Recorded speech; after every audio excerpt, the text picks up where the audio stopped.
Four bodyguards in black suits walked into Miller's diner at 9:47 on a Tuesday morning. Every conversation stopped. Every fork froze midair. The men moved like they'd done this 1,000 times before, scanning the room with eyes that had seen things most people only watched in movies.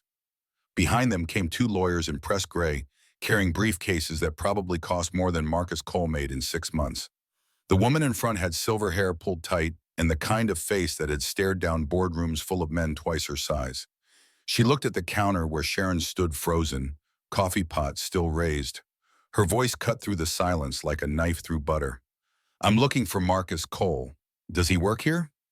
Sharon couldn't speak. She just pointed toward the kitchen where Marcus had stopped mid-flip on a pancake, spatula suspended in air, heart suddenly hammering against his ribs like it wanted out. The woman's heels clicked across the tile floor. 20 feet, 15, 10. She stopped 3 feet from where he stood behind the line, and something in her eyes made Marcus think of the moment right before a car crash, when time stretches, and you know everything's about to change, but you can't do a damn thing to stop it. "Marcus Cole?" He managed a nod. "My name is Margaret Calloway. I'm an attorney representing the estate of Catherine Elizabeth Whitmore." The pancake hit the floor. 2 months earlier, Marcus's alarm screamed at 5 in the morning like it did every day, dragging him out of dreams he could never remember. The apartment was dark and cold. The thermostat read 62 degrees because anything higher meant choosing between heat and groceries, and Tyler needed to eat more than Marcus needed to be comfortable. He rolled out of the sagging mattress, and his feet hit linoleum that had been installed sometime during the Carter administration. The bedroom door stuck when he pushed it, same as always, and he had to put his shoulder into it to get it open. In the main room that served as living room and dining room and kitchen all at once, Marcus counted the bills on the table. $6.33. Not enough for Tyler's field trip on Friday. Not enough to fix the stove that only two burners worked on. Not enough for the new shoes Tyler needed because 7-year-olds grew like weeds and wore through soles faster than Marcus could afford to replace them. He thought about his father then, like he always did when the money ran out before the month did. Diego Cole, who'd worked landscaping until the drinking got bad and his hands shook too much to hold the mower straight. Who'd come home with whiskey on his breath and rage in his eyes and made Marcus's mother flinch every time a door closed too hard. Who died when Marcus was 16, and Marcus had stood at the funeral thinking he'd never be that man. Never be the father who made his kid afraid. But standing here at 5 in the morning, counting change that wouldn't be enough, Marcus wondered if there were different ways to fail a child. Diego had failed with his fists. Marcus was failing with his empty wallet. Tyler's door was covered in drawings of dinosaurs. Marcus pushed it open and found his son curled under a blanket that had been washed so many times the colors had faded to ghosts of what they used to be. The kid's face was peaceful in sleep, and Marcus felt his chest tighten the way it always did when he looked at Tyler. 7 years old and already too smart, too observant, too aware that they didn't have what other families had. Marcus touched his shoulder gently. "Rise and shine, champ." Tyler's eyes opened, and he smiled up at Marcus like he was the best thing in the world, instead of a 34-year-old line cook who could barely keep the lights on. Breakfast was oatmeal with banana slices because it was cheap and healthy, and Marcus had learned a long time ago that caring for your kid meant making the best of what you had. Tyler ate without complaining, even though Marcus knew the kid probably wanted the sugary cereal his classmates brought for lunch. On the refrigerator, held up by a magnet shaped like the Liberty Bell, was the field trip permission slip. $25 due Friday. Marcus had until then to figure out where that money was coming from. "Dad?" Tyler looked up from his bowl. "Can Josh come over after school?" Marcus felt the familiar burn of shame in his gut. The apartment was 400 square feet of cramped, with furniture Marcus had gotten from the curb on trash day, and walls so thin you could hear the neighbors arguing about who forgot to buy milk. "Not this week, buddy." "Oh." Tyler went back to his oatmeal, and the fact that he didn't push it made Marcus feel worse. Most 7-year-olds would whine. Tyler had learned not to ask for things they couldn't afford. The bus to work took Marcus through Center City, Philadelphia, past glass towers that caught the early morning light and threw it back like they were too good to let it in. He stared out the window at the Whitmore Pharmaceuticals building. 40 stories of steel and money, and felt the old resentment curl up in his chest like smoke. The people in that building made in an hour what Marcus made in a month. They drove cars that cost more than he'd earn in 5 years. They lived in worlds so far above his that they might as well have been on different planets. Fuck them, Marcus muttered under his breath, then felt immediately guilty because that kind of bitterness was poison. It's what had turned his father mean. But standing on a bus that smelled like old coffee and cheaper perfume, watching towers full of people who'd never worried about $25 in their entire lives, it was hard not to feel like the world was rigged. Miller's Diner sat on the corner of Frankfurt and Girard in Fishtown, a neighborhood that used to be all working-class families and union halls, but was slowly turning into artisan coffee shops and yoga studios that charged $20 a class. The diner was a holdout from the old days, vinyl booths patched with duct tape and a floor that had been checkered black and white when Nixon was president. It smelled like bacon grease and burnt coffee, and Marcus loved it the way you love things that don't pretend to be something they're not. He came through the back door at 5:45 and found Ray Espinoza already at the prep station, hands moving with the efficiency of a man who'd been doing this for 20 years. Ray was 45 but looked older, the kind of tired that came from working 2 jobs to keep 3 kids fed. He looked up when Marcus walked in. "Morning, brother." "Morning." They didn't need more words than that. That was the thing about real friendship between men. You didn't have to fill every silence with noise. You just worked side by side and the understanding was there underneath everything, solid as the foundation of a house. Marcus tied on his apron and moved to his station. The kitchen came alive under his hands. This was the place he felt most himself, the place where everything made sense in a way the rest of his life didn't. He prepped for the breakfast rush, eggs cracked with one hand into a bowl, pancake batter mixed to the exact consistency where it would pour smooth but cook fluffy, home fries cubed and seasoned. The secret to good home fries was duck fat and roasted garlic with just a pinch of smoked paprika. Sharon always did hers at 400 degrees, which was why they came out burnt on the outside and raw in the middle. You had to go low and slow, let the sugars caramelize proper. Marcus could taste things other people couldn't. It was the one gift genetics had given him. He could tell you what was missing in a sauce just by smell. He could tell you if the bacon was going to be crispy or chewy by the sound it made in the pan. He could have been something great if life had given him the chance. Instead, he was here, cooking eggs and pancakes for $7.50 an hour plus tips. At 6:30, Mr. Chen came through the door like he had every morning for the past 40 years. 82 years old, spine bent from decades of work Marcus had never asked about. Landscaping maybe, or construction. He wore the same navy pea coat he'd worn since Marcus started 2 years ago, frayed at the cuffs but clean. Always clean. He sat at his usual spot at the counter and waited. Marcus poured coffee and put it in front of him without asking. "Morning, son. Can I get the usual?" Marcus already had the eggs going.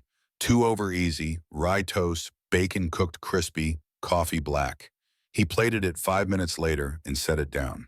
Mr. Chen ate slowly, savoring each bite like it might be his last. And when he was done, he left a $5 tip on an $8 meal. Marcus tried to give it back. "Mr. Chen, this is too much." The old man's hand closed over Marcus's, paper dry and surprisingly strong. "You remember I like my bacon crispy. Most people don't remember. That's worth something." After he left, Marcus stood there with the $5 in his hand and thought about how much simpler the world would be if everyone understood that being seen mattered more than most things people chase their whole lives. Sharon came in at 7, already complaining about traffic and her ex-husband and the price of cigarettes. She was 52 and looked 60, with bleached hair that had been fried by too many years of chemicals and a voice like gravel from too many Marlboro Reds. She wasn't a bad person. She was just tired of caring about things that didn't matter to her, and she'd decided somewhere along the way that other people's problems fell into that category. She poured herself coffee and leaned against the counter next to Ray. "You splitting tips with him again?" She jerked her chin toward Marcus. "Yeah. You know servers are supposed to keep their own tips." "Ray's got 3 kids," Marcus said from the grill. "So, you got 1. Math says you need your money more than he does." Marcus flipped a pancake without looking at her. "Kindness isn't math. You can't calculate caring about people. Sharon made a noise that might have been a laugh or might have been disgust and walked away to start her tables. Ray caught Marcus's eye and nodded once. Understanding passed between them without words. Some people got it, some people didn't. You couldn't force someone to understand that taking care of each other was the only thing that separated humans from animals. At 7:30, the door chimed and a woman walked in. The diner wasn't empty. The breakfast crowd was starting to filter in, construction workers and nurses coming off night shift and elderly regulars who'd been coming here since before Marcus was born. But something about this woman made everyone's head turn.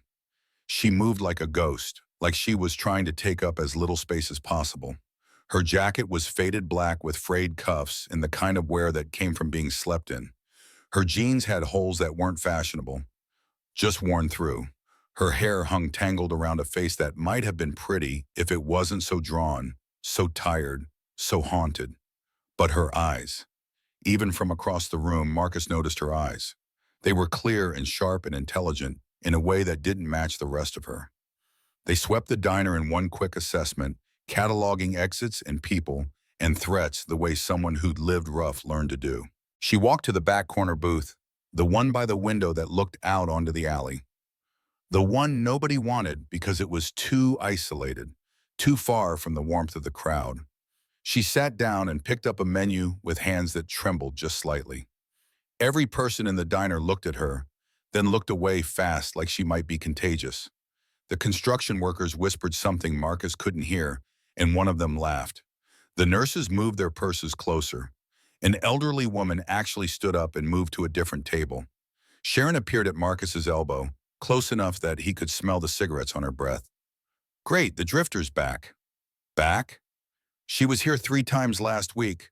Orders coffee, nurses it for 2 hours, never tips. She's bad for business.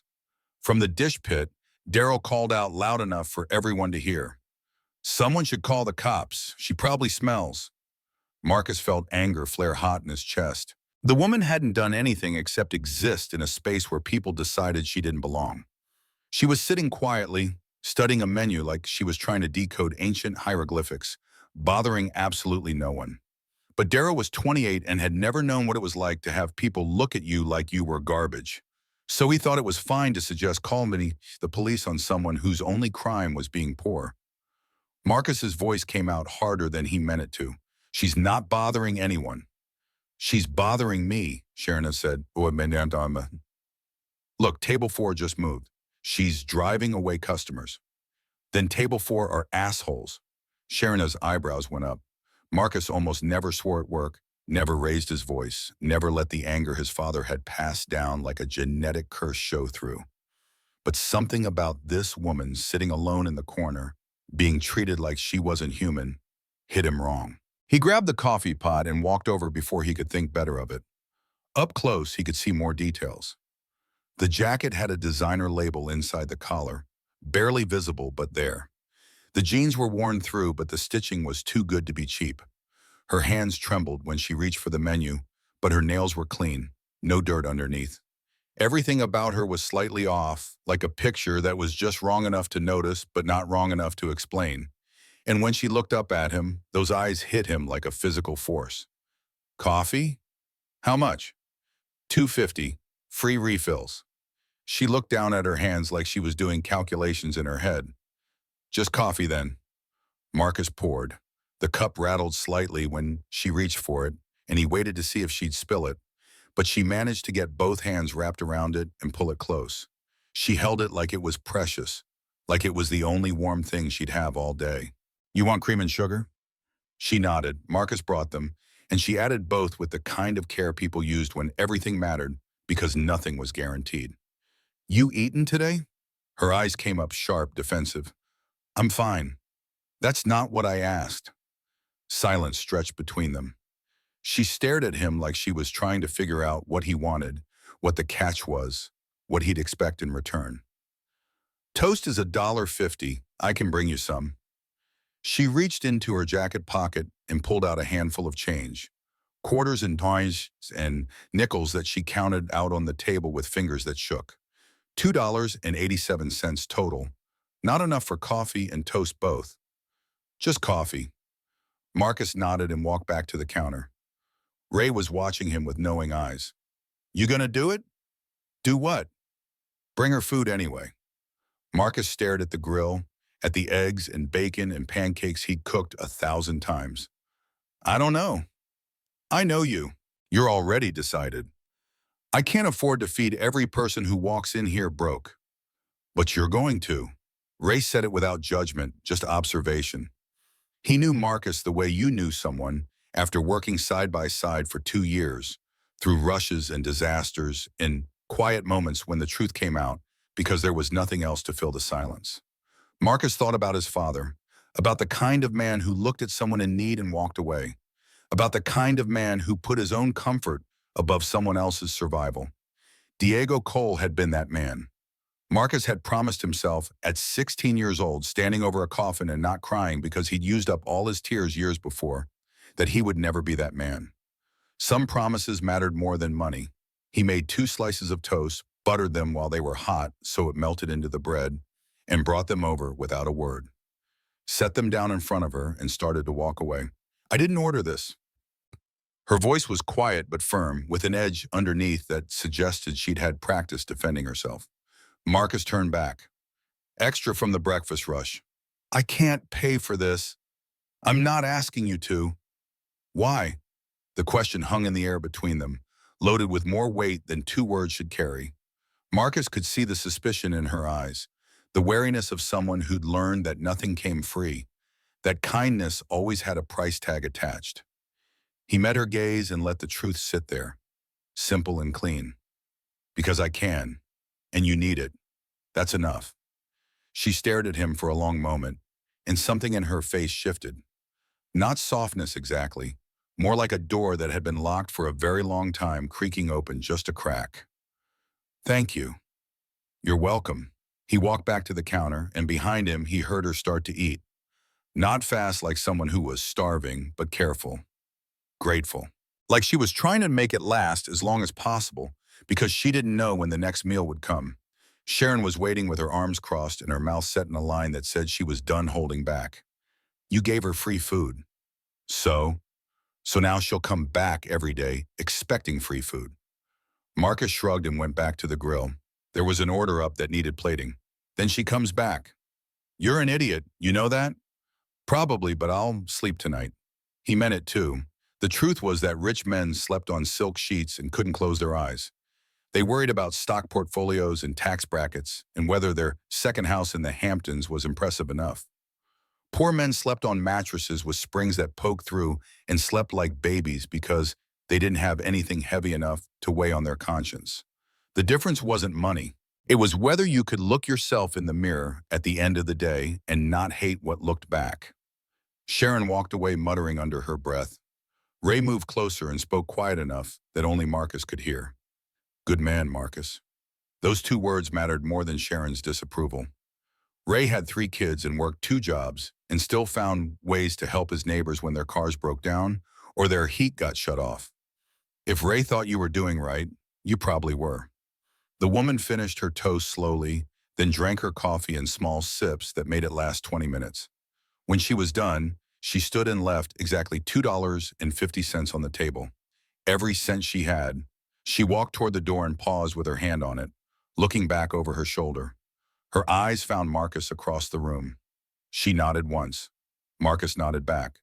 Then she was gone, and the diner felt emptier somehow, like something important had walked out with her. The next morning she came back at 7:30 sharp. Same booth, same worn jacket, same tangled hair. Marcus brought her coffee and toast without asking. She paid $1.50 this time, half of what it cost, and Marcus didn't mention the shortfall. She ate slowly, drank her coffee, and left. This became the routine. Every morning at 7:30, she appeared like a ghost materializing from the cold Philadelphia streets. Every morning Marcus brought coffee and toast. Sometimes she paid full price. Sometimes she could only manage $1. Sometimes she had nothing and just looked at him with those sharp, sad eyes, and he brought it anyway. Sharon complained every single day. Daryl made jokes about the drifter. Customers sometimes moved tables, but Marcus kept doing it. And after 5 days, it stopped being a choice and started being something else. Something that felt like it mattered more than money or pride or what other people thought. On day 5, she spoke first. What's your name? Marcus. Thank you, Marcus. What's yours? She hesitated, and in that pause, Marcus saw calculation happening behind her eyes, weighing something, deciding something. Kate. Nice to meet you, Kate. On day 8, real conversation started. Kate asked if he had family. Marcus tensed immediately, the old wounds from Jessica leaving still raw even 5 years later. Trust was hard when the person you'd loved most had walked out without looking back. Why do you want to know? She looked surprised by his defensiveness, and something in her expression made him feel like an asshole. Just making conversation. I'm sorry, I didn't mean to pry. Marcus forced himself to relax. She wasn't Jessica. She was just a woman trying to connect to another human being, and he was being a dick about it because his ex-wife had broken something in him that maybe couldn't be fixed. I have a son, Tyler. He's 7. That's wonderful. You? No, not anymore. The way she said it suggested there was a story there, something that hurt to remember. Marcus didn't push. If she wanted to tell him, she would. If she didn't, that was her business. On day 10, she asked about his dreams. Is this what you want to do? Diner cooking? Marcus felt his pride flare up, hot and immediate. It was the same reaction he always had when people suggested what he did wasn't good enough. Like his job was something to be ashamed of instead of honest work that kept his kid fed. It's honest work. I didn't say it wasn't, but is it what you want? He stared at her across the counter, and something in her face made him realize she wasn't judging him. She was genuinely asking. Like she really wanted to know what he dreamed about when the world wasn't pressing down quite so hard. Want doesn't pay bills. But if it did? Marcus found himself talking, the words coming out before he could stop them. About wanting his own place once. Small bistro, maybe 40 seats. Open kitchen so people could watch the food being made. Menu that changed based on what was fresh and good, not what was cheapest. Real cooking, the kind that made people close their eyes and remember why they loved food in the first place. Why didn't you? Life, kid, ex-wife who left, bills, reality. What would you call it? Your restaurant? Never thought that far ahead. Dreams die before they get names. Kate's face did something complicated, a mix of sadness and understanding that made Marcus think she knew exactly what he meant. Like maybe she had dreams that died unnamed too. I understand that more than you know. On day 12 it rained. Not the light drizzle Philadelphia got used to, but hard rain that soaked through jackets and made the streets smell like oil and rust. Kate came in looking worse than usual, jacket dark with water, hair plastered to her head, shivering so hard her teeth chattered. Marcus brought coffee and toast and a dry towel from the back. He set all 3 down in front of her. You don't have to, I know. She took the towel and dried her hair, and when she lowered her hands to reach for the coffee, Marcus saw something that made his heart stop. On her wrist, barely visible under the wet sleeve of her jacket, was an Apple Watch. The Ultra model, $800 retail, the kind of watch homeless people didn't wear. Marcus said nothing, but his mind started turning over questions like stones, looking at what lived underneath. On day 14 came the moment that changed everything. Marcus had arrived early, 5:30 instead of 5:45, because Tyler had a morning assembly at school and Marcus had dropped him off before the before-school program even opened. He came through the back door and heard a voice from the women's bathroom. The door was cracked open just enough that sound carried. Kate's voice, but different. Not the soft, uncertain tone she used with him. This was sharp, commanding, the kind of voice that expected to be obeyed and didn't tolerate argument. Margaret, I told you, no intervention. I don't care what the board thinks. The test needs to complete properly. He can't know. Absolutely cannot know. Marcus froze with his hand on his locker door. The test. Board. Margaret. These weren't words that belonged in the vocabulary of someone who slept in shelters and counted change for coffee. I understand the timeline is accelerating. That's not the point. He's different. All 46 before him failed in days. He's lasted 2 weeks. That means something. 46. She'd tested 46 other people, and he was number 47. I need another month minimum, if I have another month. The last sentence dropped into silence like a stone into water, and Marcus felt something cold slide down his spine. If I have another month. What the hell did that mean? The bathroom door swung open and Kate stepped out. She was 10 feet away before she saw Marcus standing there. Her face went through a progression Marcus could read like a book. Surprise, fear, calculation. Then her expression smoothed into the uncertain, vulnerable Kate he'd come to know. And Marcus realized with a sick feeling that he was watching her put on a mask. She walked past him without a word. He didn't stop her. All through the breakfast rush, Marcus's mind churned. Who was she really? What test? Why him? Every time he looked at her sitting in that back booth, sipping coffee and eating toast he'd made for her, he felt something sharp and painful lodge in his chest. It felt like betrayal, which was stupid because you couldn't be betrayed by someone you didn't really know. But he'd started to know her, or he'd thought he had, and finding out it might all be performance made him feel like the ground had shifted under his feet. On day 18, Tyler came to the diner. The babysitter had called at the last minute, some emergency Marcus didn't have time to verify, and he couldn't afford to miss a shift. So Tyler sat at the counter with a coloring book and a box of crayons Marcus had picked up at the dollar store. And Marcus felt guilt burn hot in his stomach because 7-year-olds shouldn't spend their morning in diners. He was failing his son, just in a different way than his father had failed him. Kate watched Tyler from her booth. Marcus could see her tracking the boy's movements, and something about the intensity of her attention made him nervous. Tyler looked up and caught her staring. Instead of being scared, he smiled and waved. Kate hesitated, then waved back. It was small and tentative, like she wasn't sure how to interact with children.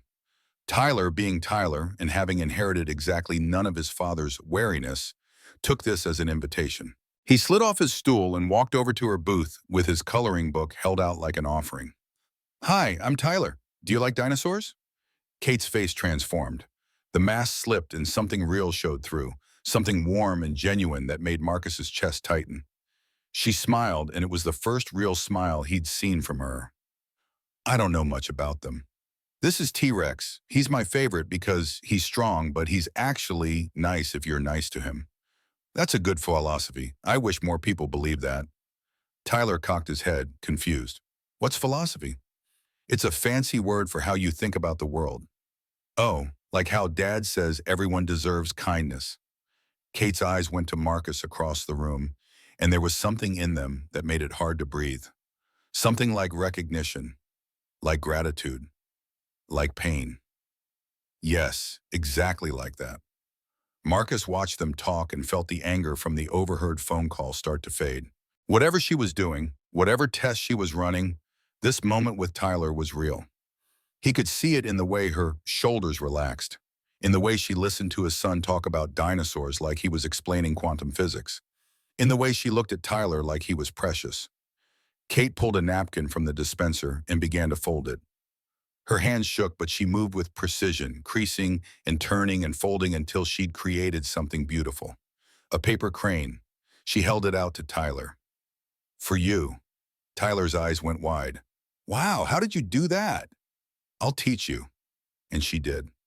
For the next 20 minutes, Kate showed Tyler how to fold paper into wings and body and head.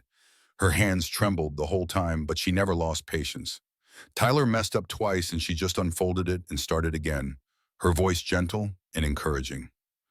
Marcus cleaned the counter for the third time, not because it needed it, but because he couldn't stop watching.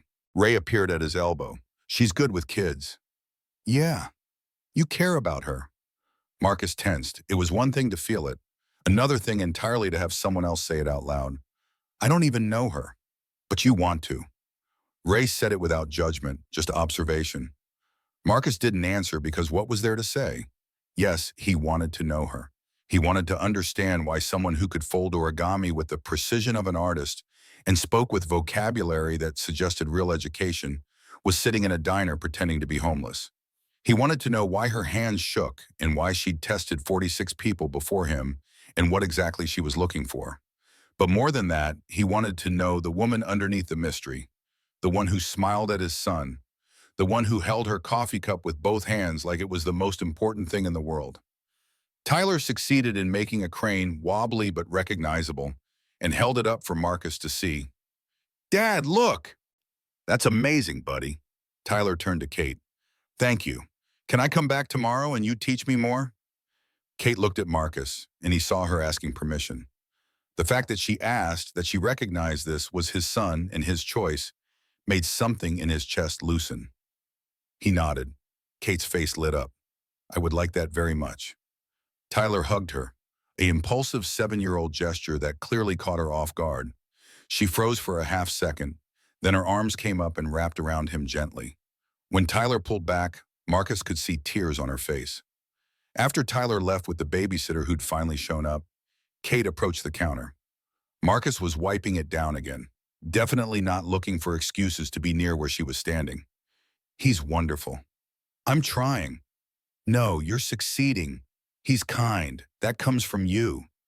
Marcus felt emotion rise in his throat, unexpected and overwhelming. He'd been raising Tyler alone for 5 years, always worried he wasn't enough, that his son needed a mother and a father who could give him more than hand-me-down clothes and dollar store crayons. Hearing that he was doing something right, that his son was kind, made him want to cry, and he couldn't figure out why. His mother left when he was 2. "Sometimes I wonder if I'm enough." The words came out before he could stop them. He never talked about Jessica, never admitted the fear that lived in his chest every single day, the terror that he was failing Tyler in ways he couldn't see. Kate's hand reached across the counter and touched his, just briefly. "You're more than enough. He looks at you like you hung the moon." Silence stretched between them, loaded with things neither of them knew how to say.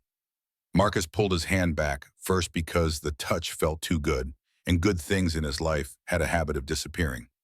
"Can I tell you something?" "Sure." "I've met billionaires who raise cruel, entitled children. You're raising a boy who offered to draw me a dinosaur to make me happy. That's worth more than all the money in the world." The way she said it, casual like she'd actually met billionaires, made Marcus remember the phone call, the test, the Apple Watch, all the little things that didn't add up. "How would you know about billionaires?" Something flickered across her face. Guard going up. "I used to work in that world. Before." "Before what?" "Before I lost everything." She said it flat, final, like a door closing. Marcus wanted to push, but something in her eyes stopped him. Whatever she'd lost, it still hurt to remember. Over the next few days, Marcus started paying attention. Really paying attention. Kate's vocabulary was too educated for someone who'd been living rough. She said things like "quite astute" and "I appreciate your perspective," instead of the casual slang most people used. Her posture changed when she thought no one was watching, straightening from the hunched defensive crouch into something more commanding. Once, a customer bumped into her on his way to the bathroom. Kate's reaction was immediate and sharp. "Watch it," not scared, not apologetic, annoyed and authoritative, like she expected people to get out of her way. Then she caught herself, and the vulnerable Kate slid back into place like a mask. Marcus watched her across the diner and felt anger start to build in his chest alongside the confused tangle of feelings he didn't want to name. She was lying. About what? He didn't know. But she was lying, and he'd let himself start to care about her, and that made him feel like the idiot Sharon kept saying he was. On day 26, everything came to a head. Marcus arrived early again, 5:30, and took the trash out to the dumpster in the alley. The back door didn't close all the way, and through the gap he heard Kate's voice. She was on her phone again, pacing in the space between the dumpster and the building. "Margaret, the experiment is showing promising results. Subject 47 demonstrates consistent altruistic behavior across multiple scenarios." "No, I haven't told him. Because the moment he knows, everything changes. The whole point is authenticity." Subject 47, that was him. He was subject 47 in some experiment she was running. Marcus dropped the trash bag.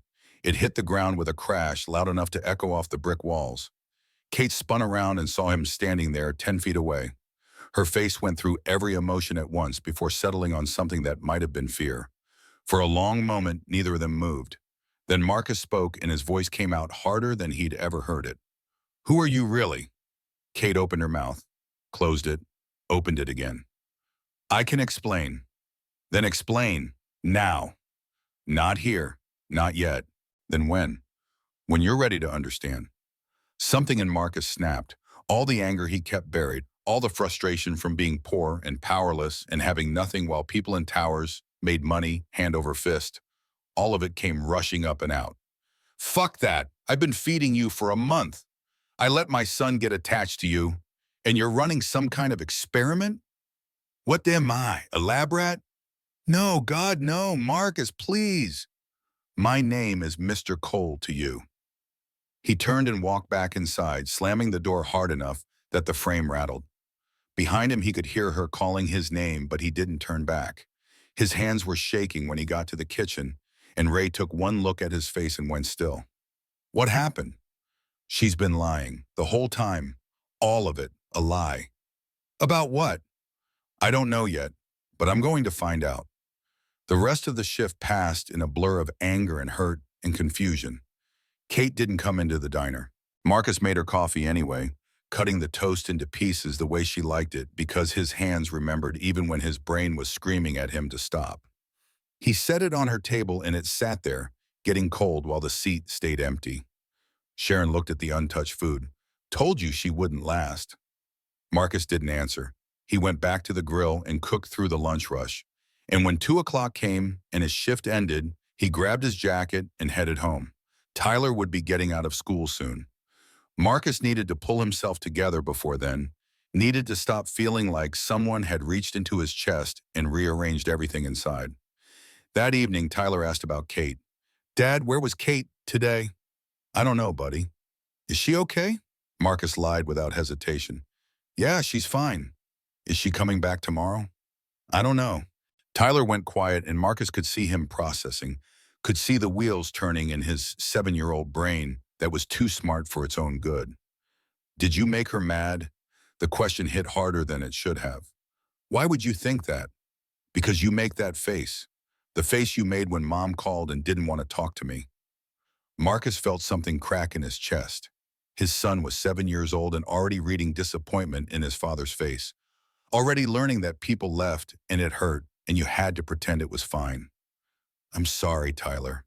It's okay, but I miss her. She was teaching me origami. I know. That night, Marcus couldn't sleep. He lay in bed staring at the ceiling and thinking about Kate's hands shaking as she folded paper cranes, about the way she'd looked at Tyler like he was precious, about how she'd said billionaires like she'd met them personally, about the Apple Watch and the phone calls and the word experiment. At 2 in the morning, he gave up on sleep and went to the laptop he'd bought used 5 years ago. It took forever to boot up, but finally the search bar appeared. Marcus typed in experiment subject 47 and got nothing useful. He tried Catherine Elizabeth Whitmore because that was the name the lawyer had said in the flash forward that felt like it happened to someone else, and found Forbes articles and society pages and photos of a blonde woman in evening gowns that looked nothing like Kate. But the eyes were the same, sharp and intelligent and sad. Marcus stared at the screen until his vision blurred and whispered to the empty apartment, "Who are you, Kate?" The next morning, Marcus arrived at work and Kate was standing outside the diner. She looked worse than he'd ever seen her, pale and drawn with dark circles under her eyes like she hadn't slept either. When she saw him, she straightened, and he caught a glimpse of that other posture, the commanding one, before she let herself slump again.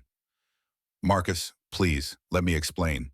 Every instinct screamed at him to walk past her, to go inside and pretend she didn't exist. But his feet stopped moving, and he stood there on the sidewalk while early morning traffic rushed past and the world moved around them like they were statues. I'm listening. 2 years ago, I lost everything. Everyone I thought loved me left. I needed to know if anyone would care about me when I had nothing. So you tested people. Yes. How many? You were number 47. And the other 46? Failed, every one. You were the only one who passed. The words should have felt good, should have felt like winning something. Instead, they just made Marcus feel tired. Past what? The kindness test, the will you care about me when I have nothing test. Marcus laughed and it came out bitter. Congratulations, you found a sucker. No. Kate stepped closer and there were tears on her face. I found the only good man I've ever met. Don't, Marcus held up Hampton. Don't do that. Don't try to make this okay with pretty words. You lied to me. You used me. You made me care about someone who doesn't even exist. I do exist. Kate exists. She's more real than Catherine's ever was. Who the hell is Catherine? Kate took a breath like she was about to jump off a cliff. Catherine Elizabeth Whitmore. That's my real name. I own Whitmore Pharmaceuticals, $900 million, dollars, and I've never had anyone love me for just being me. Marcus stared at her, and the world tilted on its axis. $900 million. Dollars. The woman he'd been bringing coffee and toast to, the woman his son had hugged, the woman he'd started to care about despite every wall he'd built around himself, was worth more money than he could comprehend. You're a billionaire. Yes. And you pretended to be homeless. Yes. Why? To find out if anyone would see me, really see me, not my money or my name, just me. Marcus felt something hot and painful lodge in his throat. Part of him understood, part of him even sympathized, but the rest of him, the part that had been hurt by Jessica and scarred by his father and shaped by a lifetime of people with power using people without it, that part was screaming that he should walk away. I need time. I understand. I don't know if I can trust you. I know. Marcus turned to go inside, then stopped. He looked back at her, this woman who was Kate and Catherine and possibly neither. This woman who'd made his son smile and made Marcus feel something he thought he had locked away forever. Was any of it real? Kate's eyes met his, and they were full of something that looked like pain. All of it was real. That's what made it matter. Marcus walked inside without another word, and Kate stood on the sidewalk for a long moment before turning and walking away into the Philadelphia morning. Marcus watched her go through the diner window and felt like he'd lost something he'd never actually had. The diner felt wrong without her. Marcus arrived each morning and scanned the back booth out of habit, finding only empty vinyl in the memory of how she'd held her coffee cup. He made the coffee anyway, cut the toast into small pieces, set both on her table and watched them go cold while Sharon shook her head and customers pretended not to notice. 3 days passed like open wounds. Tyler asked about Kate every evening, and Marcus ran out of ways to lie convincingly. On the fourth morning, Ray cornered him by the dish pit. Brother, you gotta let it go. Let what go? Whatever's eating you. Kate, the lies, all of it. Marcus flipped eggs with more force than necessary. I don't even know who she is. Does it matter? The question hung there like smoke. Marcus wanted to say yes, it mattered. Everything about it mattered because you couldn't build anything real on lies. But another part of him, the part that remembered how she'd taught Tyler origami with shaking hands and infinite patience, that part wasn't sure. Yes, because I was falling for someone who doesn't exist. Ray's voice dropped lower, gentler. Or maybe she exists more than you know. Maybe the lies were the disguise, and Kate was the truth. That doesn't make sense. Love rarely does, brother. After his shift ended, Marcus walked through Fishtown looking for her.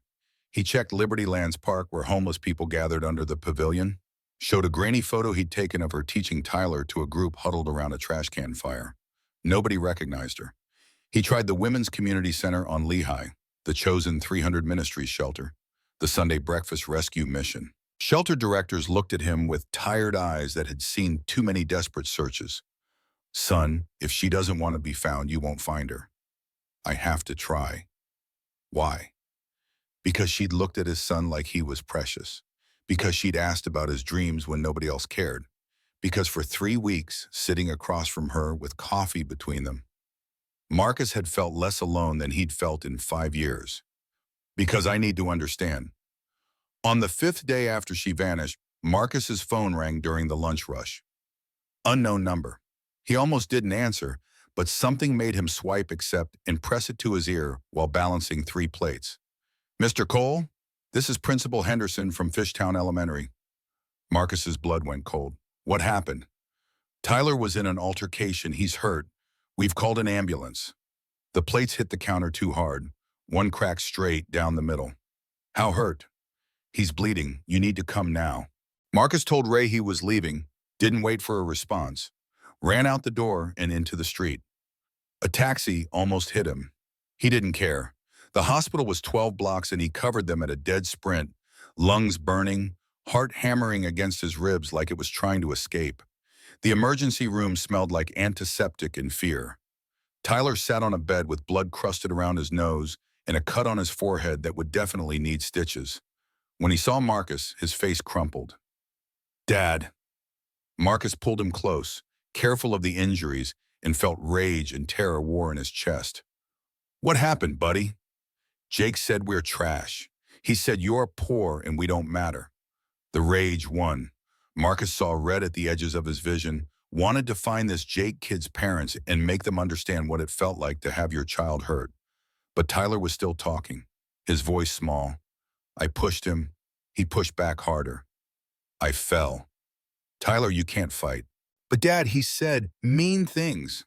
"I know, but violence isn't the answer." Tyler's eyes were too old, too aware. "You fought for Kate, though. I saw you."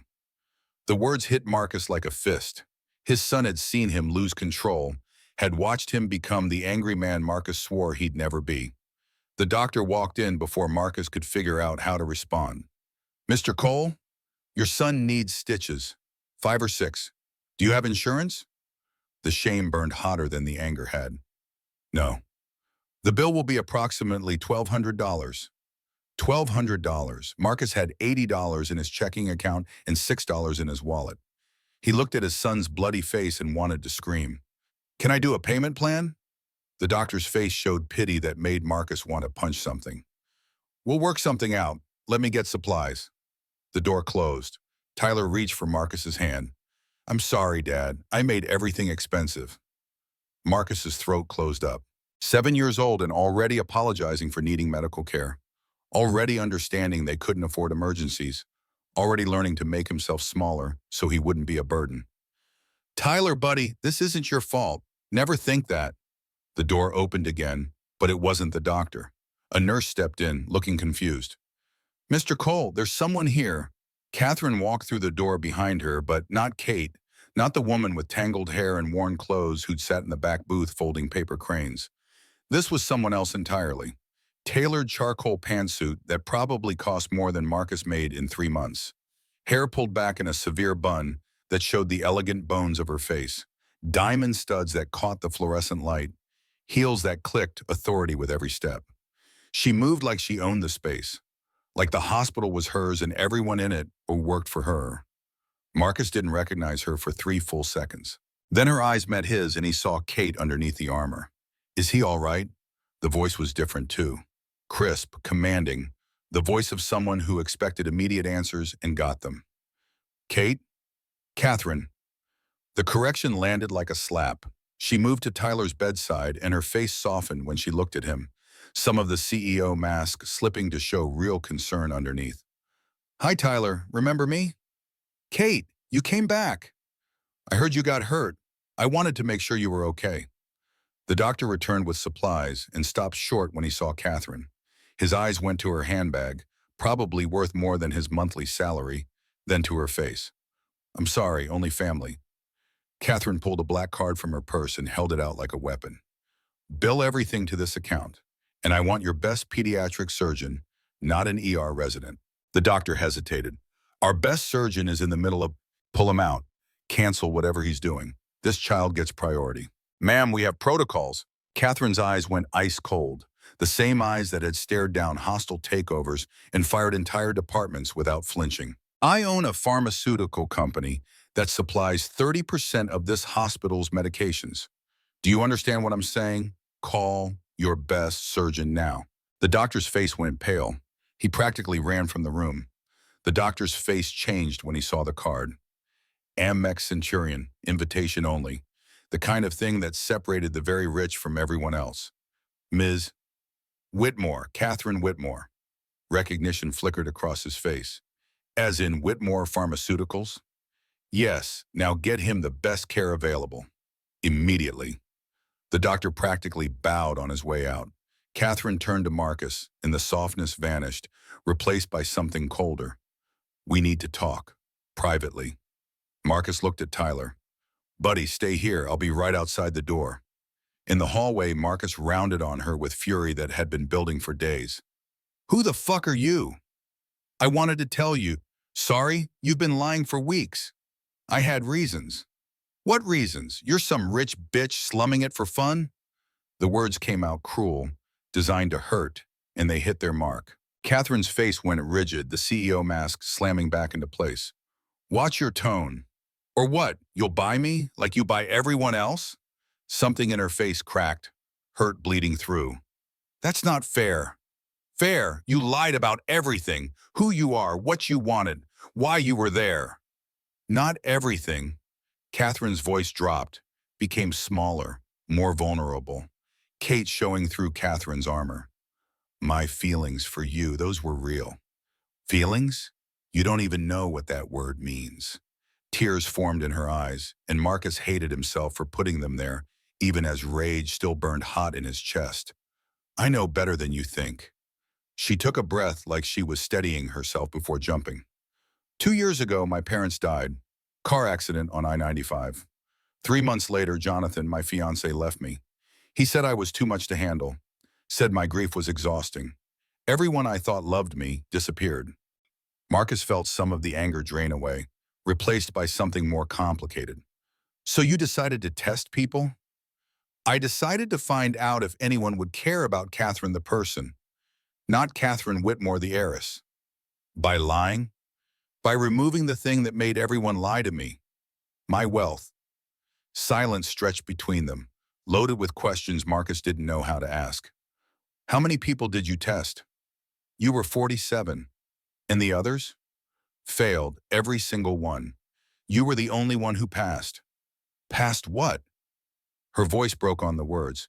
The kindness test, the will you care about me when I have nothing test. And you did. You cared. You brought me coffee every morning. You cut my toast when my hands shook.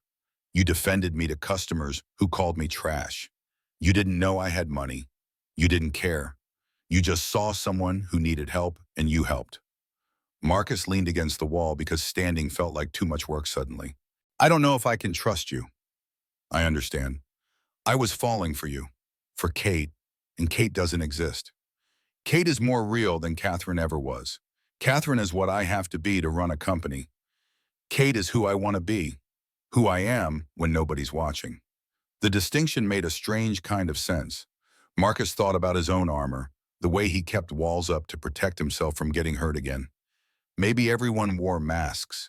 Maybe the question wasn't whether the mask was there, but whether you took it off for the right people.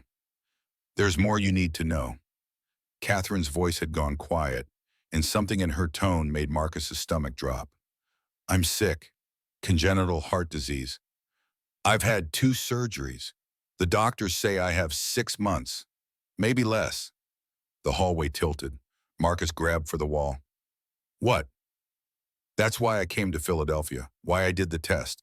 I wanted to know before I die if anyone would love me. Jesus, Catherine. And I found you. You loved Kate, even though Kate had nothing.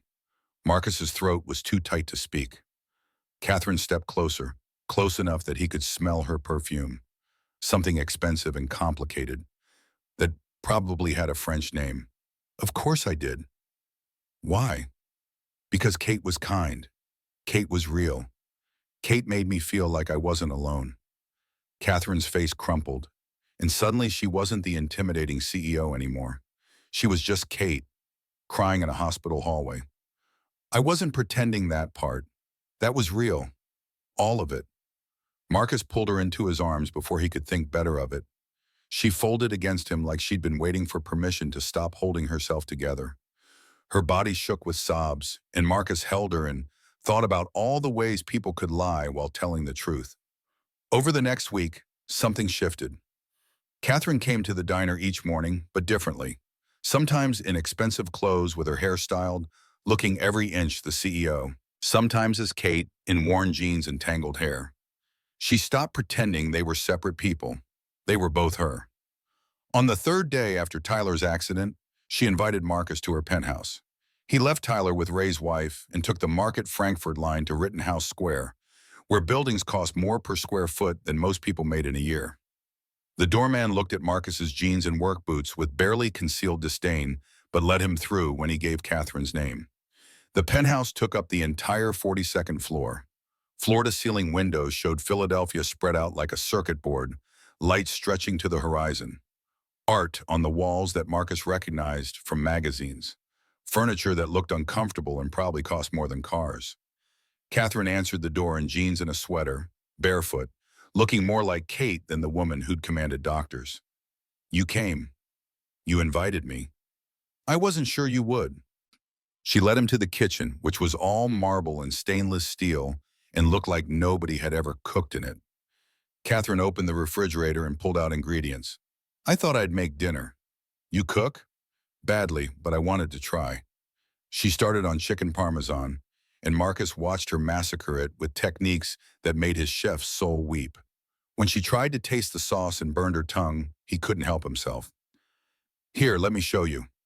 He moved behind her, guided her hands on the spoon, showed her how to blow on it first, how to let it cool on her tongue before swallowing. The proximity made his heart beat faster. Catherine turned her head slightly. "Thank you." "For what?" "For being patient with me, for teaching me." "It's just cooking." "No, it's more than that. You're showing me that I don't have to be perfect, that it's okay to not know things." Ashton, they cooked together, Marcus correcting her technique, Catherine learning with the focus she probably brought to board meetings. When the food was done, they ate at her dining table that could seat 12 but held only 2 plates. "This is good," Marcus admitted. "It's overcooked and underseasoned." "But you made it. That counts for something." Catherine smiled, and it reached her eyes this time. "Jonathan had a private chef. He never let me in the kitchen. Said it wasn't appropriate." "What a dick." She laughed, surprised and delighted. "He was. I just didn't see it until after." They talked through dinner about things that mattered and things that didn't. Catherine told him about growing up with nannies and boarding schools, about parents who loved her but were never there. Marcus told her about his father's rages and his mother's quiet endurance, about promising himself he'd be different. "You are different. Tyler adores you. Tyler deserves better than what I can give him. He has you. That's everything." Later, they stood by the windows looking out at the city. Catherine moved closer until their shoulders touched. "Marcus, can I ask you something?" "Sure. Do you think you could ever forgive me for lying?"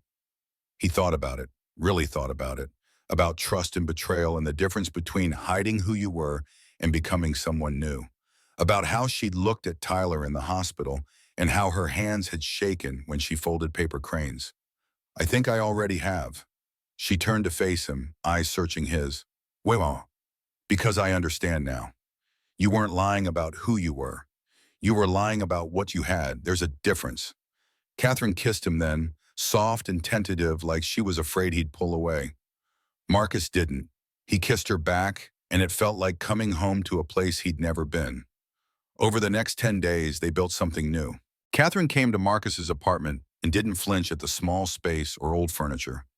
She sat on his sagging couch and played board games with Tyler and laughed when she lost. Marcus taught her to cook properly, and she taught Tyler advanced origami until the apartment was full of cranes and butterflies and frogs. On Saturday, they went to Franklin Square, the 3 of them together. Tyler ran ahead to the playground while Marcus and Catherine walked slowly, her hand in his. "This is nice." "Yeah.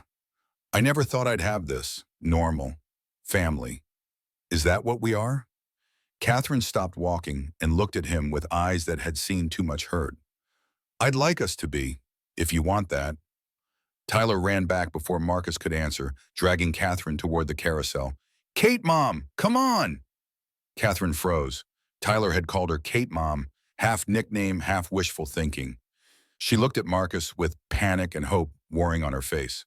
"Is that okay?" Marcus thought about his son having someone who loved him besides his father, about Catherine's face when Tyler hugged her, about building something good out of broken pieces. "Yeah, it's okay." On the carousel, Catherine held Tyler on her painted horse while Marcus stood beside them, and a stranger asked if they wanted a photo.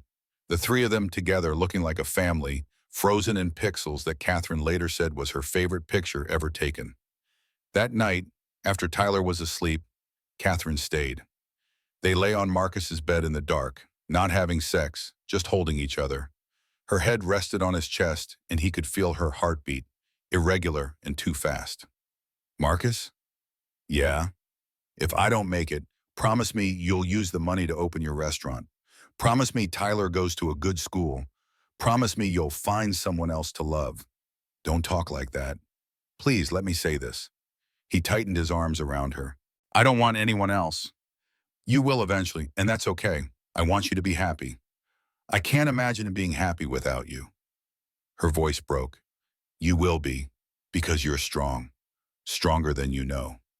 3 days later, Catherine came to the diner looking worse than she had in weeks. Pale, breathless, hands shaking so badly she could barely hold her coffee cup. Marcus brought her food she didn't eat and sat with her during his break. You should see a doctor. I see doctors all the time. They can't fix this. Then what can they do? Make me comfortable, buy me time, but not much of either. At 2:30, Marcus was cleaning the grill when he heard something crash. He turned to see Catherine on the floor, collapsed between tables, gasping for air. Her face had gone gray. Someone call 911. Marcus dropped to his knees beside her, cradling her head. Stay with me. Just breathe. I've got you. Catherine's hand found his and gripped with surprising strength. Marcus, I'm scared. I know, but you're going to all be okay. Help is coming. The ambulance arrived in 4 minutes that felt like hours. EMTs swarmed, asking questions Marcus didn't know how to answer. Medication she was on, previous episodes, emergency contacts.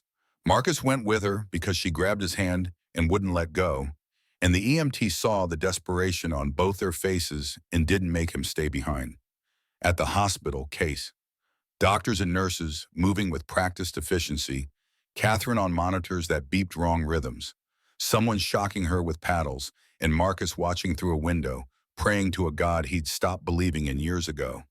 Please don't take her. Not yet. We just started. The doctor emerged after an eternity. Mr. Cole, she's stable. Cardiac episode triggered by stress. We've given her medication. She'll need to stay overnight. Can I see her? 5 minutes. Catherine lay in the bed looking small and fragile, oxygen mask covering half her face. When she saw Marcus, she pulled it off. Hi. Hi, you scared the hell out of me. I'm sorry. He sat beside the bed and took her hand, careful of the IV line. Don't apologize, just don't do that again. I can't promise that. Then fight, please. Fight for more time. Why? Because I'm not ready to lose you. We just started. Tears slid down her face. I'm scared, Marcus. Not of dying, of leaving you and Tyler. I just found you. It's not enough time. Marcus leaned close, his forehead against hers. Then we make every day count. No more hiding, no more armor. Just us, real and honest. For however long we have. The door opened. Private doctors in expensive suits entered, led by an older man who radiated authority. He looked at Marcus like he was a problem to be solved. Ms. Whitmore, we need to discuss treatment options. Catherine's voice came back stronger, CEO tone sliding into place. Not now, it can't wait. The damage to your heart is progressing faster than we anticipated. Without intervention, you have 4 to 6 months. The words hit Marcus like bullets. 4 to 6 months. Less than half a year. 1 season. Nothing. I'll think about it. We don't have time for deliberation. We can try the experimental surgery, 30% success rate, or we can make you comfortable. Catherine looked at Marcus, and he saw her asking a question she couldn't voice. You should do the surgery. 30% chance I live. 70% chance I die on the table. But 30% chance is better than 0. Is it? Living with surgeries and pain and hospitals? Or should I spend my last months actually living? Marcus didn't know how to answer that. The doctor cleared his throat impatiently. Ms. Whitmore, I need a decision. Then you'll wait for one. Now leave. After they left, Catherine turned back to Marcus. What would you do? I want you to live, however that looks. Even if living means suffering. I just want more time with you. She pulled him down for a kiss that tasted like salt and fear. Me too. The next days blurred together. Catherine came home from the hospital and came to the diner each morning, weaker each time. Marcus cooked for her, real food designed to be easy to digest and nutritious. She ate small bites and pretended it was enough. Tyler sat with her during homework, and she helped him with math while her hands shook. On the seventh day after the hospital, Catherine arrived at the diner late, 9 instead of 7:30. She could barely walk, had to hold on to tables for support. Marcus met her at the door. "You shouldn't have come. I needed to see you to tell you I've made a decision." They sat in her usual booth. Marcus held her hand across the table. "About the surgery?" "I'm not doing it." Everything stopped. "What? Why?" "Because I don't want to spend my last months in hospitals. I want to spend them with you and Tyler. Living. Really living. But you could survive. 30% chance. And even if I do, months of recovery, weak, in pain, unable to do anything. I don't want that. I want to enjoy the time I have left." "How long?" Her voice dropped to barely a whisper. "Dr. Rothman says maybe 6 weeks, maybe less." 6 weeks, 42 days, 1,000 hours. It wasn't enough. It would never be enough. "I can't lose you." "You won't, not really. I'll always be with you." As she stood to leave, something fell from her bag. A torn page, handwriting Marcus recognized. He picked it up and read, "Day 89, November 3rd. Subject MC. The experiment is compromised. I can no longer remain objective. Marcus is not just a subject anymore. He's the man I love. This was never supposed to happen. But I can't stop. I don't want to stop. For the first time in 38 years, I feel alive." Note, day 1 was March 15th, 2024, the day I first went undercover. 46 subjects tested before Marcus. Day 89 is the day everything changed. Marcus stared at the words. Day 89. Almost 3 months ago. She'd loved him for 3 months and never said it until now. The next morning, Catherine didn't come to the diner. Marcus made coffee anyway, cut toast, set both on her table. The seat stayed empty. Day 2, the same. Day 3, he called her phone. It went to voicemail. On day 4, he went to her penthouse. The doorman looked uncomfortable. "Ms. Whitmore checked out yesterday, said she was going away." "Where?" "She didn't say, just told me to tell you she's sorry." Marcus felt panic rise like floodwater. "Did she leave anything? A note?" "No, sir, just the message." For 3 days, Marcus searched, called every hospital in Philadelphia, drove to Boston and stood outside Whitmore Pharmaceuticals headquarters until security escorted him away. Went to her penthouse and pounded on the door until neighbors complained. She had vanished as completely as she'd appeared. Ray found him on the 5th night, sitting in the dark diner at midnight, staring at her empty booth. "Brother, talk to me." "She's gone. She left without saying goodbye." Maybe she had reasons. What reasons could justify this? Ray's voice was gentle. Maybe saying goodbye was too hard. Maybe she's doing what she thinks is best. For you. For Tyler. By leaving? By not making you watch her die. Marcus wanted to argue but couldn't. He remembered his mother's death from cancer when he was 12. Remembered the way it had destroyed her slowly until there was nothing left but pain and morphine haze. Remembered wishing she'd died faster so it would hurt less. Maybe Catherine was giving him the same gift. Maybe she was sparing him the slow horror of watching her fade. Or maybe she was just scared, and alone, and dying somewhere he couldn't find her. On the 6th day, Tyler asked the question Marcus had been dreading. "Is Catherine coming back?" Marcus couldn't lie anymore. "I don't know, buddy. I hope she does. I miss her." "Me too." "Dad?" Tyler's voice got smaller. "Do you think she's happy, wherever she is?" "I hope so." "Me too, because she deserves to be happy. She was sad for so long." That night, after Tyler was asleep, Marcus's phone rang. Unknown number. He answered with his heart in his throat. "Hello? Mr. Cole, this is Margaret Calloway. I'm calling about Catherine Whitmore." The world held its breath. "Is she—" Margaret's voice cracked. "She passed away this morning. I'm very sorry." The phone fell from Marcus's hand. Distantly, he heard Margaret still talking, but the words were just noise. Catherine was dead. The woman he'd loved, The woman who taught his son origami and kissed him in her penthouse and made him believe he deserved good things, she was gone. Marcus slid down the wall until he was sitting on the kitchen floor, and the grief hit him like a tidal wave. He couldn't breathe, couldn't think, could only feel the crushing weight of loss pressing down until he thought his chest would cave in. Somewhere in another room, Tyler's alarm clock ticked toward morning. Outside, Philadelphia slept on, unaware that Marcus's world had just ended. And in the silence, Marcus whispered her name like a prayer that came too late. Catherine. Ray found him 40 minutes later, sitting on the kitchen floor with his back against the cabinet and his phone face down beside him like he couldn't bear to look at it. The older man must have used the spare key Marcus had given him for emergencies, and this qualified. Ray crouched down, knees popping, and put a hand on Marcus's shoulder without saying anything. Sometimes silence was the only appropriate response to grief this raw. She's dead. The words came out flat, empty of everything except the terrible truth they carried. I know.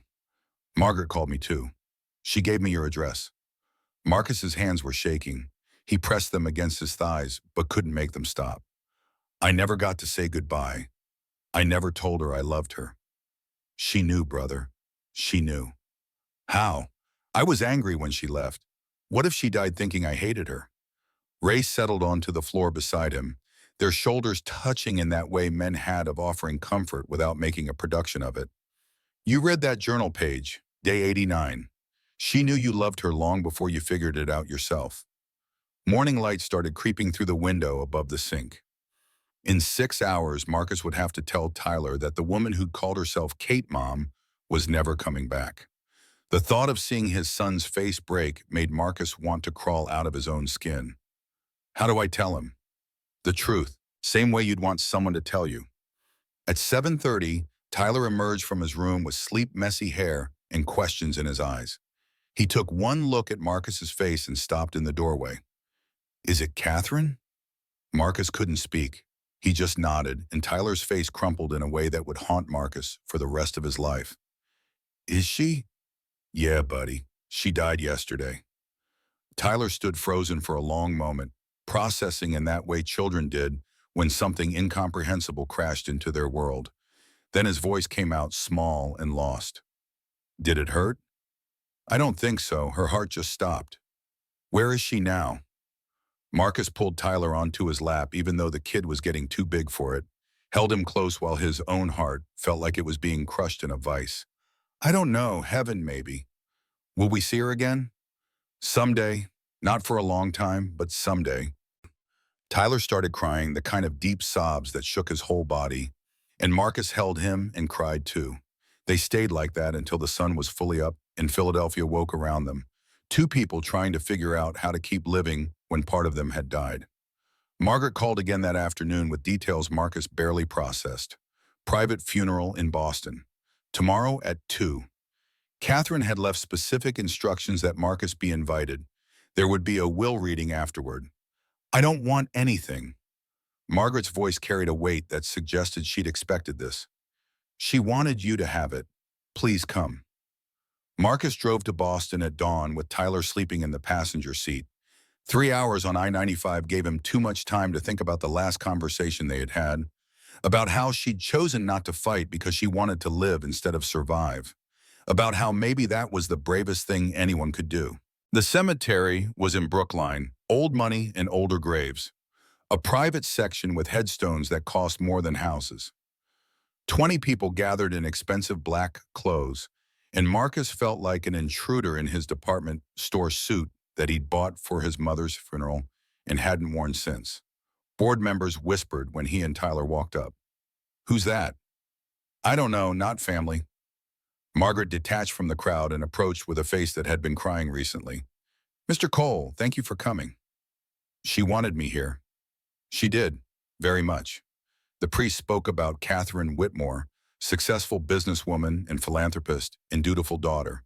He talked about growing the company 40% in 2 years, about strategic acquisitions and market dominance. He made her sound like a spreadsheet with a heartbeat. Marcus stood there thinking about how nobody in this crowd knew her at all. They knew Catherine Whitmore, CEO. They didn't know Kate, who'd held coffee cups with both hands and taught a 7-year-old boy that people could be strong and kind at the same time. A board member spoke next, going on about tough decisions and brilliant strategy and how Catherine had transformed the company. Zero mention of her as a person. Zero acknowledgement that she'd been lonely and scared and searching for something they'd failed to give her. The priest asked if anyone else wanted to speak. Silence fell like snow. These people who'd worked with her for years, who'd made millions because of her decisions, and none of them had anything personal to say. Marcus felt anger cut through the grief, sharp and clarifying. He stood up. Ray looked surprised but didn't try to stop him. Marcus walked to the front and turned to face the crowd. Board members stared like he'd stripped naked. I didn't know Catherine Whitmore, the CEO. His voice carried across the cemetery, steady despite the shaking in his chest. I knew Kate Morrison, the woman who sat in my diner and drank terrible coffee, and I want to tell you about her. He could see confusion on their faces, calculation about who this person was and whether he was important enough to matter. Marcus didn't care. Kate came into Miller's diner 2 months ago. Everyone avoided her, but there was something in her eyes that made me want to help. So I brought her coffee and toast. Every morning for weeks. She taught my son origami. She asked me about my dreams like what I said actually mattered. She made me feel seen. Someone in the back shifted uncomfortably. Marcus kept going. Then I found out she wasn't really Kate. She was Catherine. Billionaire. CEO. Someone so far above my world, I had no right to love her. But I did. I loved her. Not because of who she pretended to be, but because of who she really was. His voice threatened to break, but he pushed through. She was kind. She was brave. She was searching for proof that people could be good, that someone could love her for herself, not her money. I hope I gave her that. I hope in the short time we had she felt loved. Because she was, by me, by my son, completely. Tyler was crying openly now. Ray had his hand on the boy's shoulder. Catherine, if you can hear me, thank you for seeing me, for teaching me that love isn't about deserving it, it's about giving it freely. You gave me everything, and I'll spend the rest of my life trying to be worth it. Marcus walked back to his seat through absolute silence. Then Tyler stood up and walked over and hugged him, and the sound of a child crying for someone he'd loved broke whatever dam had been holding the crowd back. Margaret openly wept. Even some of the board members looked moved, which probably meant they were human after all. An elderly woman approached afterward, elegant in black with pearls that had probably been in her family for generations. I'm Elizabeth Whitmore, Catherine's aunt. That was beautiful, thank you. I'm sorry for your loss. And I'm sorry for yours. She loved you very much. I could tell from her letters. Marcus's throat closed up. She wrote you letters? The last few weeks of her life, she told me about you and Tyler, about feeling happy for the first time in years. You gave her that gift. Elizabeth touched his arm gently.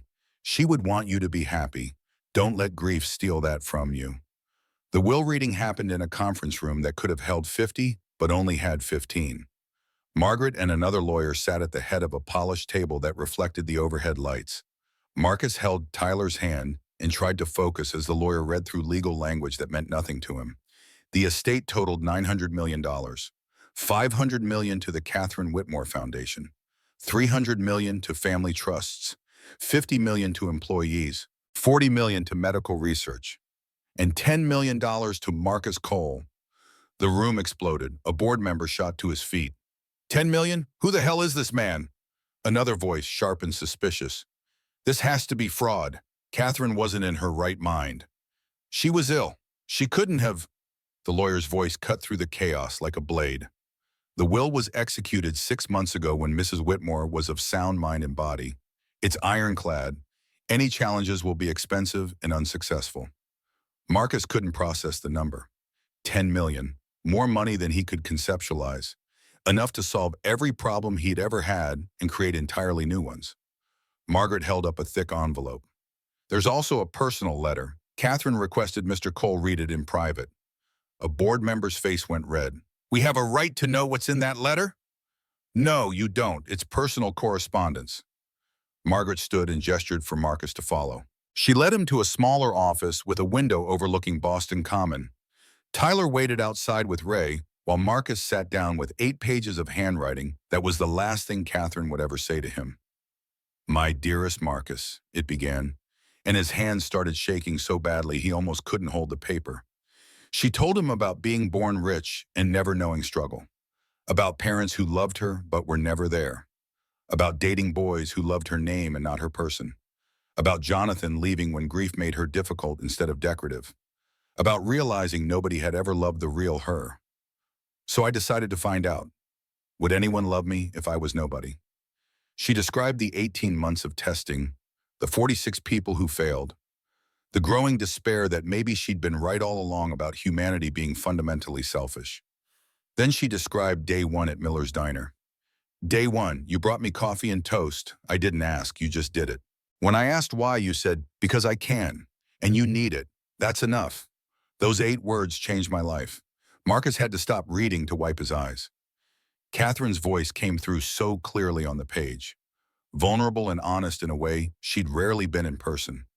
She wrote about watching him with Tyler, about how he taught his son that everyone mattered, about the day her hands shook and he'd cut the toast without judgment, about realizing on day 89 that she was in love with him and the experiment was ruined, but she didn't care anymore.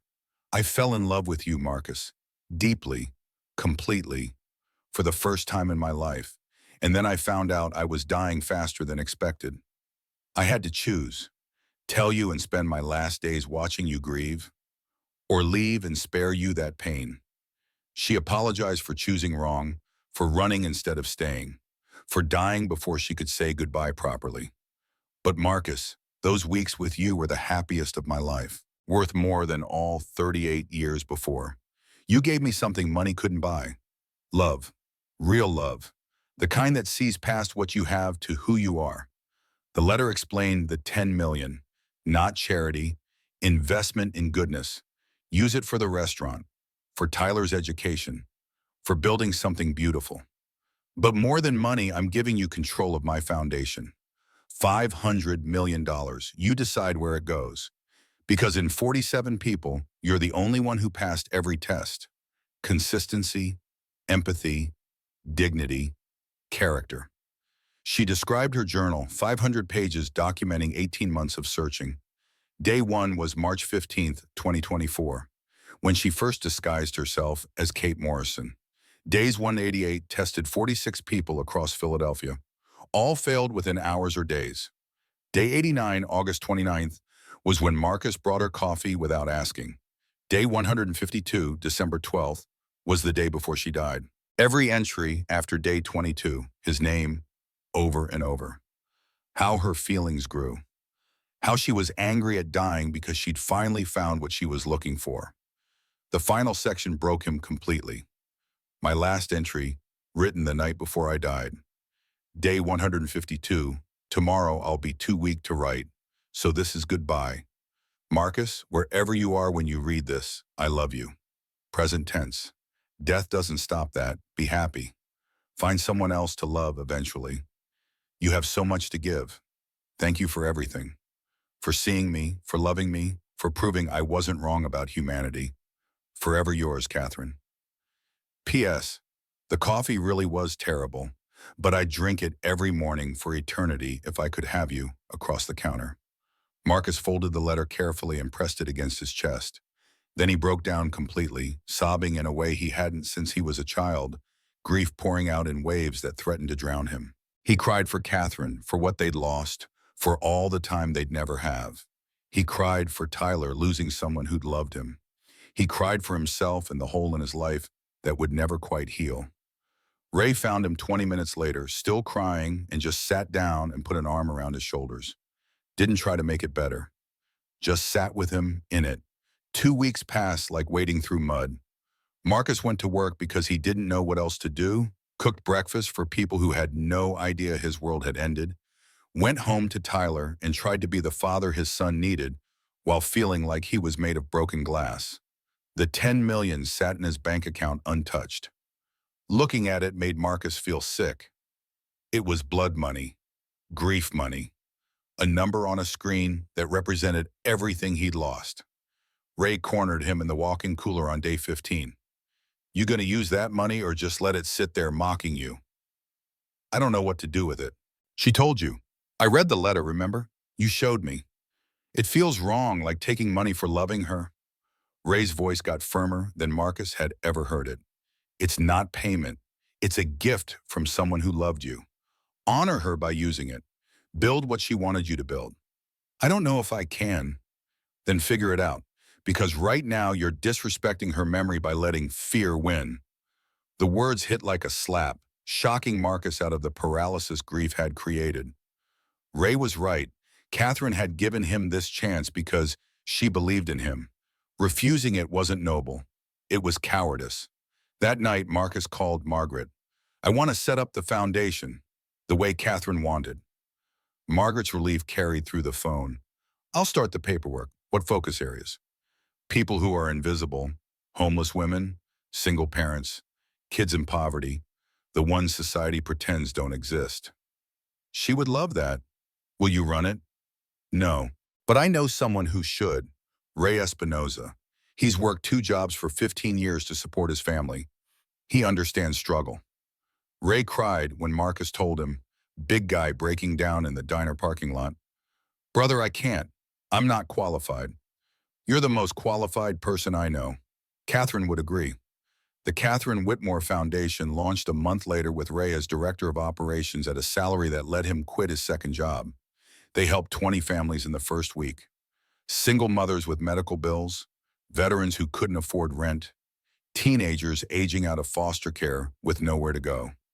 Ray called Marcus after the first week, voice thick with emotion. Brother, you should see these people's faces. We're changing lives. Catherine's changing lives. We're just the hands doing it. But Marcus knew he needed to do more than just fund the foundation.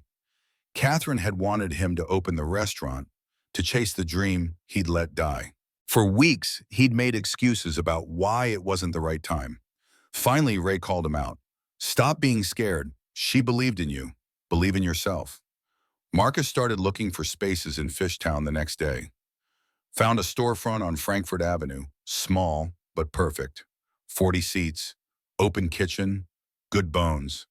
The rent was $4,500 a month, which would have been impossible before. Now it was barely a rounding error. He used $200,000 from Catherine's money to renovate. Professional kitchen with equipment that actually worked. Comfortable dining room with booths upholstered in deep blue. Kate's old booth from Miller's Diner, which Marcus had bought from the owner, installed in the corner like a shrine. Photographs on the walls. Catherine in her CEO clothes looking powerful. Kate at the diner with Tyler, both laughing. Paper cranes Tyler had folded, hanging from the ceiling by invisible wire. The restaurant needed a name. Marcus stood in the empty space trying to imagine what Catherine would want. Not something stuffy or pretentious. Something that meant what she'd meant to him. Catherine's table. Tyler looked up from the homework he was doing at the counter. That's perfect, Dad, because she wanted everyone to have a seat at the table. The tagline came easily. Everyone is welcome. Marcus designed the menu around comfort food done right. Kate's toast, thick brioche with compound butter and local jam. The first morning, breakfast plate with the eggs cooked any style, crispy bacon, perfect home fries. Tyler's favorite, mac and cheese with 3 cheeses and herb crust. The conversation, braised short ribs over risotto, the dish Marcus had made for Catherine. But the centerpiece was Sunday dinners. Pay what you can, prefix menu, 3 courses, pay whatever you could afford. $50, $5, nothing. Everyone ate the same food, sat in the same room, was treated with the same dignity. Opening day came 6 months after Catherine's death. Marcus arrived at 5 in the morning, earlier than necessary, because his hands needed to be busy. Ray came at 6 to help prep. Sharon, who'd quit Miller's Diner specifically to manage Catherine's table, showed up at 7. Tyler came after school to fold napkins and arrange paper cranes on each table. By 5 o'clock, when the doors opened, a line stretched around the block. Word had spread about the pay-what-you-can model, about the diner cook who'd inherited millions and used it to feed his neighborhood. The first customer was an elderly woman who looked like she'd been living rough. She stood at the door uncertain, and Marcus walked over to meet her. Come in, please. Sit anywhere. I don't have money. It's Sunday. Pay what you can. I have $3. Marcus smiled, and it was the first genuine smile since Catherine died. Then dinner is $3. Let me bring you a menu. She sat in Kate's booth, and Marcus's chest tightened watching her touch the same vinyl Catherine had touched. He brought her the full Sunday dinner: butternut squash soup, roasted chicken with vegetables, chocolate tart with whipped cream. She looked at it like he'd given her the moon. This is too much for $3. It's exactly right. Enjoy. Throughout the evening, the dining room filled with exactly the mix Marcus had hoped for. A man in an expensive suit paying $200 for a $50 meal, the extra going to subsidize others. A single mother with 2 kids paying $10, Marcus bringing them extra desserts. Construction workers after a long shift. Elderly couples, teenagers, all of them together, all of them treated like they mattered. Tyler moved through the room like he'd been born to it, bringing water, clearing plates, talking to customers with the easy kindness Marcus had tried to model. Ray worked the pass, calling orders, keeping everything moving. Sharon managed the front of house with surprising gentleness, seating people with care about who'd be comfortable next to whom. Near the end of service, Margaret walked through the door. Marcus met her with a hug. You came. I wanted to see it. Catherine's legacy. Marcus showed her around, the photographs, the paper cranes, Kate's booth, the menu with dishes named after moments they'd shared. Margaret cried at all of it. She would be so proud. You built something beautiful. We built it. She gave me the foundation. No, you gave her hope. This is you paying it forward. That first week, they served 300 people. Pay what you can Sundays fed 75, with many customers who could afford to pay extra doing so to help others. By the end of the month, Catherine's table had a 6-week waiting list for regular dinner service. But Marcus didn't care about success. He cared about the look on people's faces when they realized they were welcome here, regardless of what their bank account said. He cared about kids getting full meals and homeless people being treated like human beings, and everyone understanding that at Catherine's table, dignity came with the silverware. 1 year after Catherine died, Marcus woke before his alarm and couldn't fall back asleep. December 15th. The date had been circled on his calendar for weeks. Tyler found him making coffee in the dark. We're going today, right? Yeah, buddy. Get dressed. They drove to Boston in silence, Tyler working on a paper crane in the passenger seat while winter landscapes scrolled past. The cemetery looked different under fresh snow, softer somehow, less brutal. Catherine's headstone was simple granite with words Marcus had helped choose. Catherine Elizabeth Whitmore, 1987-2025. She saw beauty in humanity. Marcus and Tyler brought gifts. Coffee from Catherine's table. Actually good coffee, not the diner swill she'd pretended to like. Toast cut into small pieces and buttered perfectly. 100 paper cranes Tyler had spent weeks folding, each one a memory. They arranged the cranes around the headstone in a circle of color against white snow. Tyler stepped back to admire his work. Do you think she can see them? I think if anyone can, it's her. Marcus knelt in the snow and started talking like Catherine could hear him. Hey, it's been a year. Feels like yesterday and feels like forever all at once. I wanted to tell you what we've been doing with your gift.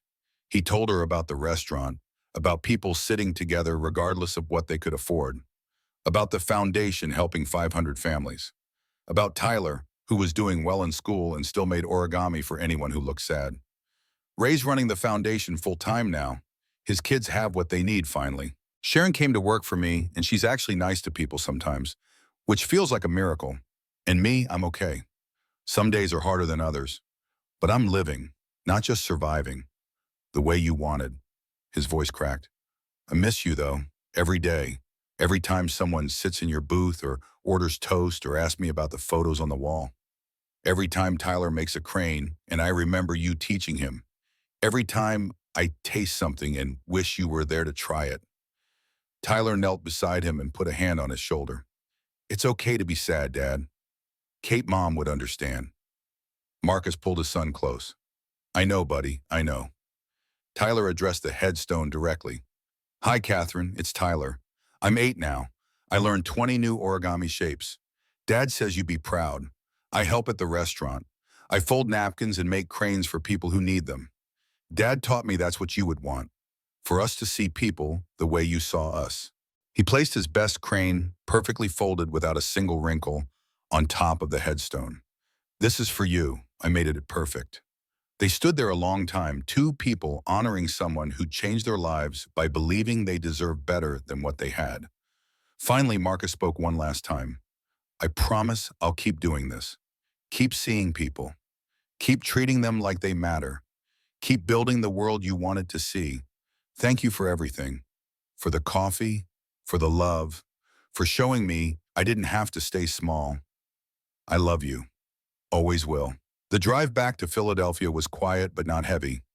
Tyler fell asleep against the window while Marcus thought about legacy and memory and how love didn't end just because someone died.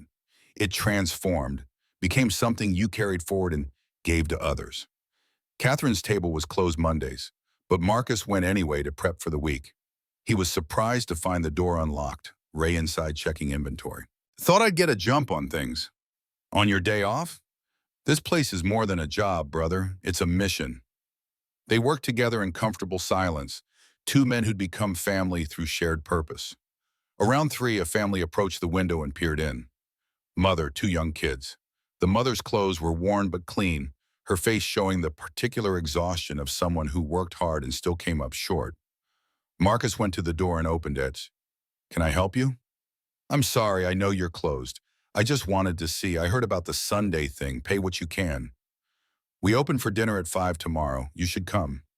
I don't know if we can afford tomorrow's Monday, full service. But I'll tell you what, come at 4. Before we open, I'll make you dinner. Just your family. The woman's eyes filled with tears.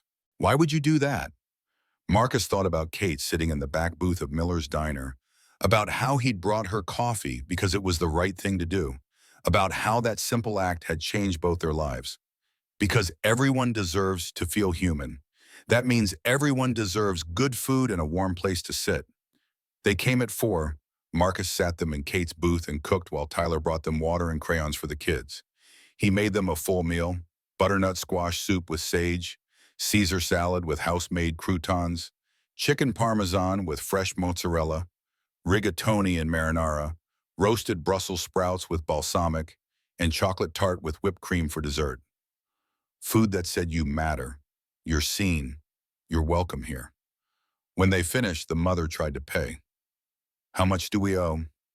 Nothing. Come back next Sunday. Bring friends if you want. That's how it works here. She cried then, standing in the middle of Catherine's table with her kids tugging at her hands and gratitude making her voice shake. Thank you. You don't know what this means. But Marcus did know. He knew exactly what it meant because someone had once done the same for him, had seen him when he felt invisible, had treated him like he mattered when everyone else looked away. After they left, Marcus stood at the window watching them walk away into Philadelphia twilight. Ray came up beside him. That was good what you did. Catherine would have done the same thing. No, you would have done it before you ever met her. She just reminded you who you already were. That night, alone in the restaurant after everyone left, Marcus pulled out the journal he'd started keeping after Catherine died. Today's entry came slowly, each word chosen with care. December 15th, 1 year since Catherine died. Went to her grave, brought coffee, toast, cranes, talked to her like she could hear. Maybe she can. He paused, pen hovering over paper. The restaurant is thriving, foundation helping hundreds. Tyler's happy, Ray's doing incredible work. I'm okay, some days harder than others, but I'm living, really living, the way she wanted. He thought about the family he'd fed today, about the mother's face when she realized dinner was free, about how one act of kindness could ripple outward in ways you'd never see, but that mattered anyway. She taught me something I'd forgotten, that you don't help people because it benefits you. You help them because they're human, and humans help each other. That's what separates us from everything else. Not intelligence or technology or art. Kindness. Simple, uncomplicated kindness, given freely to whoever needs it.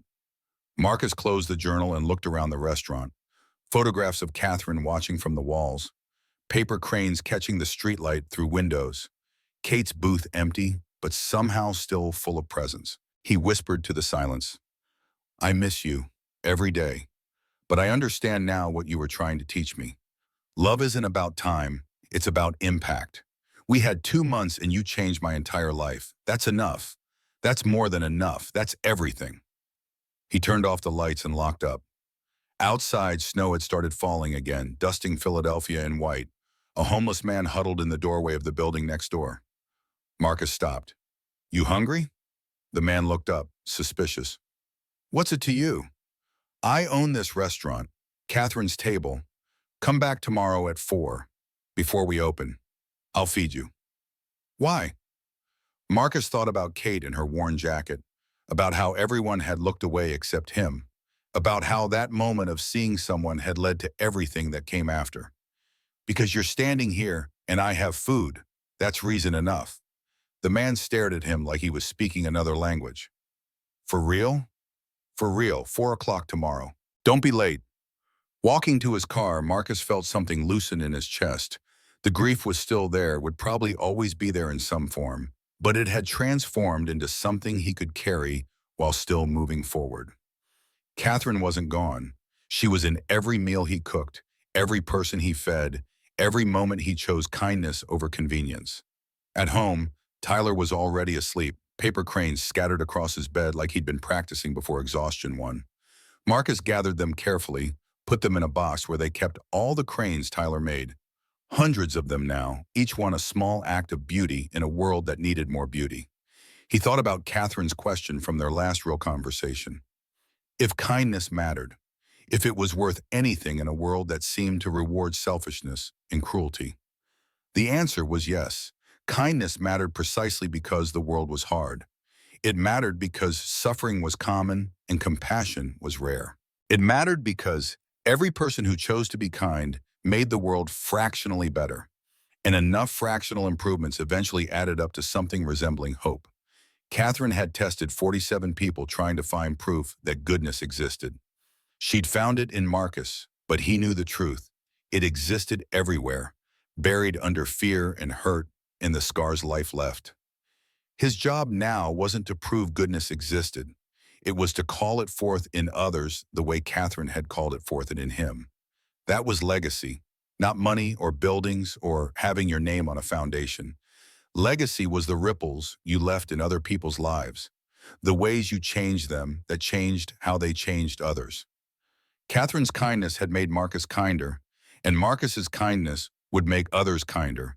And eventually maybe kindness would spread far enough that people like Kate wouldn't have to pretend to be homeless to find proof that humanity was worth saving. In the dark apartment, with his son sleeping and Philadelphia quiet outside, Marcus made a promise to Catherine's memory. He would keep doing this, keep seeing people, keep treating them like they mattered, keep building the world she'd wanted to see but hadn't lived long enough to witness. It wasn't enough. Nothing would ever be enough to replace what they'd lost.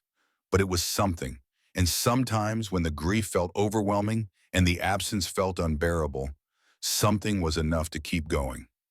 Marcus whispered into the darkness one last time. "Thank you, Catherine, for seeing me, for loving me, for showing me who I could be.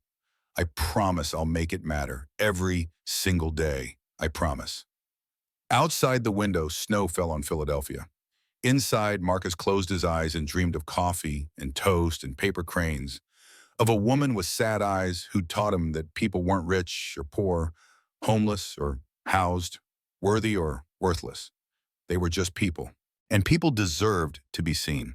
That was the lesson. That was the gift. That was everything.